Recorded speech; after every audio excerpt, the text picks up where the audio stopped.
Civilisation culture का line by line Hindi बताने की कोशिश कर रहा हूँ। तो चलिए फ्रेंड्स, तो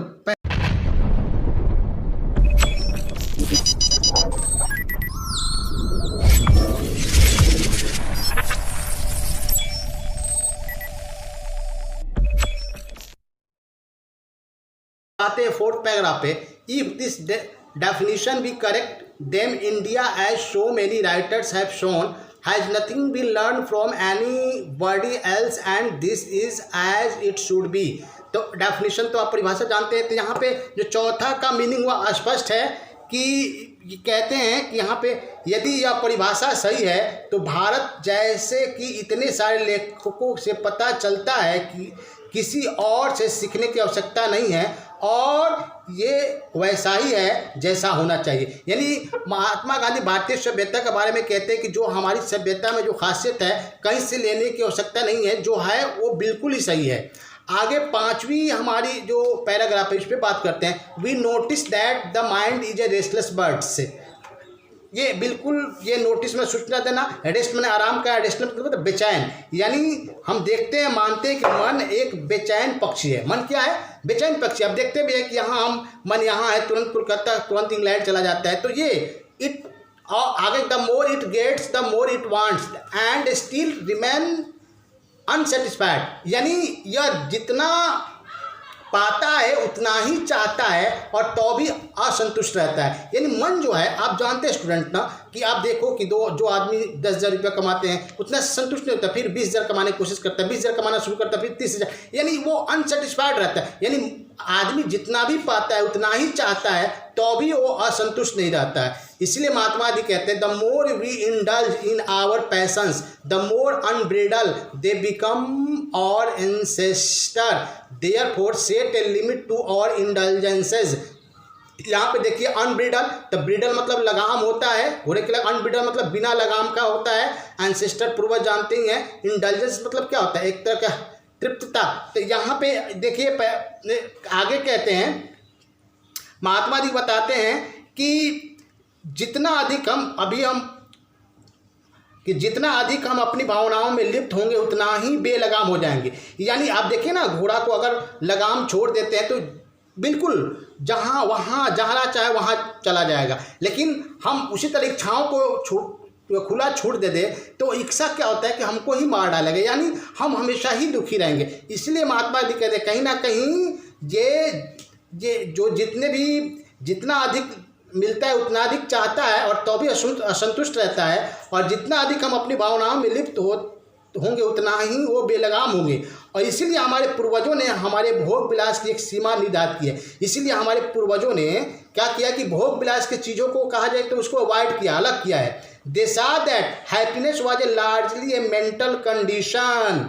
उन्होंने देखा कि सुखी काफ़ी हद तक एक मानसिक स्थिति है। ऐसे मत समझिएगा कि बहुत ज़्यादा जो 10 तल्ला मकान है उस पर रहने वाले लोग सभी लोग सुखी रहते हो, ऐसी बात नहीं। हमने ये भी देखा है कि 10 तल्ला मकान के अंदर रहने वाले लोग क्या वो चोखा रोटी खा रहे हैं और रो कर देख रहे हैं अपने 10 तल्ला मकान को। मीनिंग क्या है कि आप ये जो पैसे या बहुत बिल्डिंग हो जाना सुखी का प्रतीक नहीं, ये मेंटल कंडीशन है। यानी महात्मा जी कहते हैं ये एक मानसिक दशा है कि आप ये खुश हैं कि अथवा नहीं है। हम खुशी का पैमाना कभी भी अच्छे घर से, पैसे से हम इसका आकलन नहीं कर सकते हैं। तो फ्रेंड्स, तो हेलो स्टूडेंट्स, अब हम 6 पैराग्राफ के बारे में बात कर रहे हैं। तो 6 पैराग्राफ में a man is not necessarily happy because he is rich or unhappy because he is poor.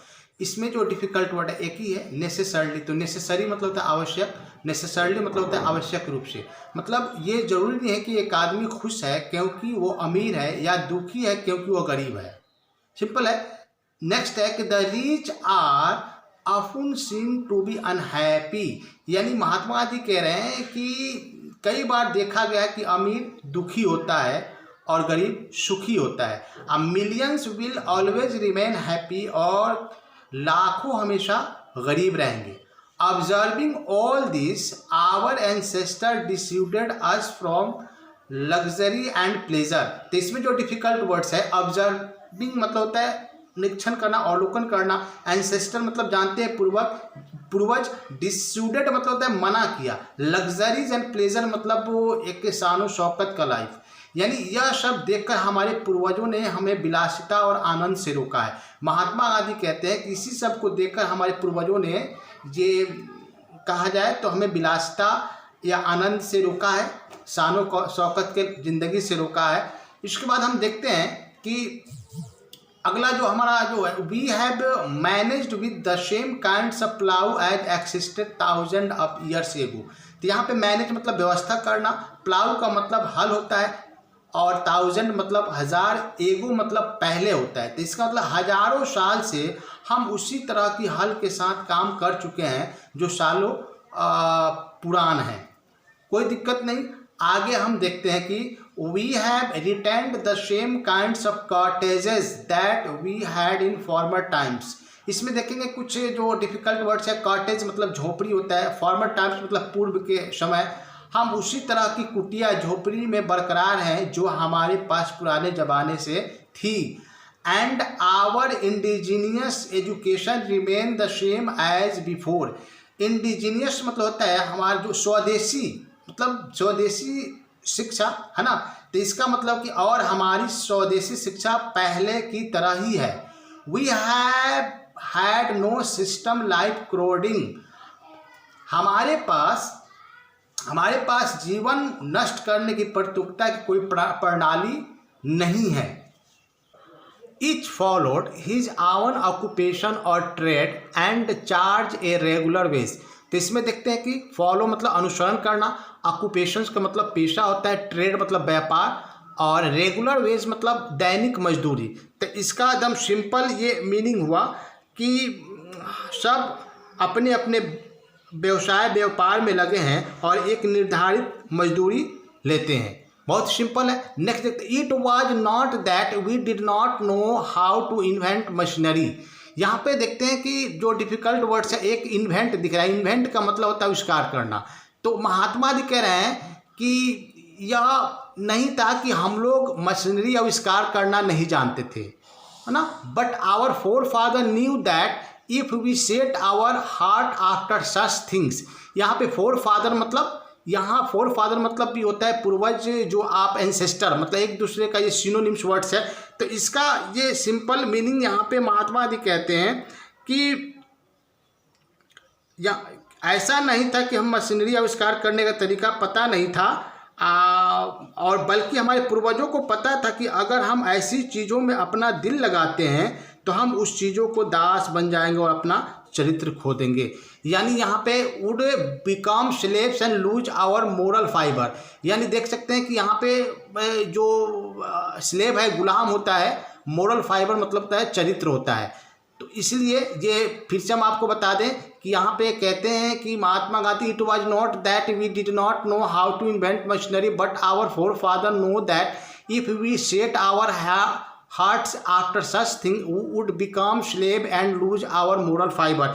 इसका मतलब ये जो सिंपल हुआ कि ऐसा नहीं था कि हमें मशीनरी का आविष्कार करने का तरीका पता नहीं था, है ना, बल्कि हमारे पूर्वजों को पता था कि अगर हम ऐसी चीज़ों को अपना दिल लगाते हैं तो हम उस चीज़ों से दास बन जाएंगे और अपना चरित्र खो देंगे। आज भी देख सकते हैं ना, आज ये जो आदमी मशीन पर इतने डिपेंड ऑनलाइन निर्भर है कि आज हम मशीन के गुलाम बन गए हैं। आज ये हमारा ही आविष्कार किया हुआ चीज़ आज मशीन जो है मानव को कंट्रोल कर रहा है। यानी हमको ठीक करने के लिए सीसीटीवी कैमरा लगाया जा रहा है। ये देखिए कि अब मशीन हमारे पे शासन कर रहा है। तो ये बहुत ही एक दुखद बात है, बहुत ही एक कहा जाए तो थिंकेबल्स मैटर है। आगे खैर हम लोग देखते हैं आगे फिर therefore after due deliberation decided that we should only do what we could with our hands and feet। यहाँ पे देखेंगे therefore मतलब इसलिए deliberation यानी विचार विमर्श, decided मतलब निश्चय किया। तो यहाँ पे सिंपल कि इसीलिए विचार विमर्श के बाद यह निर्णय लिया कि हमें केवल वही करना चाहिए जो अपने हाथों और पैरों के बल पर कर सके, है ना। ये भी दम दे saw that our real happiness and health consisted in a proper use of our hands and feet। यहाँ पे हैप्पीनेस मतलब खुशी होता है, फिट माने पैर जानते हैं, कंसिस्टेंट मतलब जीवित रहना होता है। तो ये सिंपल मीनिंग है। उन्होंने देखा कि हमारी वास्तविक खुशी और स्वास्थ्य हमारे हाथों और पैरों के उचित उपयोग में है। आज आप देख सकते हैं कि महात्मा गांधी जो पहले लिख चुके हैं वो आज हमारी लाइफ में बीत रही है कि आज हम पूरी तरह मशीन पर निर्भर हो गए हैं, इसीलिए तरह तरह की बीमारियां भी आ रही है। और जानते हैं जितनी हम मशीन पर निर्भर होते जाते हैं उतना ही और निर्भर होते जाते हैं और हमारा शरीर बिल्कुल एक मशीन का गुलाम बनते जा रहा है। आज एक साधारण से एग्जाम्पल स्टूडेंट आप ले सकते हैं कि घर में जो हैंडपम्प चलाते थे आज मोटर लग गया तो देखिए अब वो एक गिलास पानी भी चलाना है तो मोटर पर डिपेंड हो जाते हैं। तो इसका मतलब ये है कि जब तक आपका हाथ पैर चल रहा है तब तक ही स्वस्थ है, जिस दिन हाथ पैर रुक गया उसी दिन आप अस्वस्थ हो जाएंगे।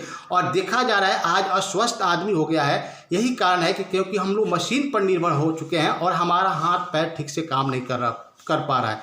तो फ्रेंड्स ये आज हमने जो 6 पैराग्राफ बताया, इसके बाद अगले पैराग्राफ को नेक्स्ट वीडियो में देखेंगे। शुक्रिया। तो स्टूडेंट्स अगर मिक्सचर खाना है तो ये चटपटी मिक्सचर खाएं जो बहुत ही स्वादिष्ट है। एक बार ये मिक्सचर जरूर खाएं,